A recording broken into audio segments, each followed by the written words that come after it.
हर हालत में बात से बात बनाया कर, हर हालत में बात से बात बनाया कर, खामोशी धोखा है शोर मचाया कर। हर हालत में बात से बात बनाया कर, खामोशी धोखा है शोर मचाया कर। लफ्ज़ों में जादू है खेल तमाशा है, लफ्ज़ों में जादू है खेल तमाशा है। किस्से नगमे सच्चे शेर सुनाया कर, किस्से नगमे सच्चे शेर सुनाया कर। यारों की महफिल में खुद को जिंदा रख, यारों की महफिल में खुद को जिंदा रख। जब वो गम को खोजें खूब हंसाया कर, जब वो गम को खोजें खूब हंसाया कर। दुनिया एक पिंडाल है सभी दर्शक हैं, दुनिया एक पिंडाल है सभी दर्शक हैं। दो एक नाटक प्यारे रोज रचाया कर,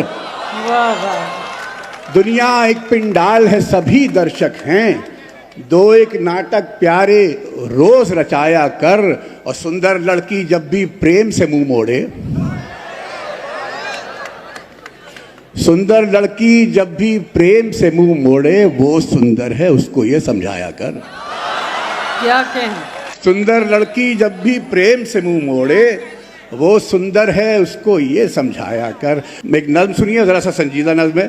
पिछले दिनों एक शायर हैं हमारे यहाँ, उनका इंतकाल हुआ, अजमल सिराज साहब का। और ये महफिल का रंग नहीं है लेकिन मेरी तो मैंने हमारे एक पेंटर दोस्त हैं, वो उसके इंतकाल पर रो दिए, तो मैंने 5-6 मिसरे कहे। मौत आई तो सब बिखर से गए, यार अगयार साए दीवारें। मौत आई तो सब बिखर से गए, यार अगयार साए दीवारें। मौत आई तो सब ने ये देखा, रात की तीरगी के बोझ तले एक परिंदा निढाल बैठा है। रात की तीरगी के बोझ तले एक परिंदा निढाल बैठा है। इश्क परवाज दास्तां यादें सबको दिल से निकाल बैठा है। वाह वाह।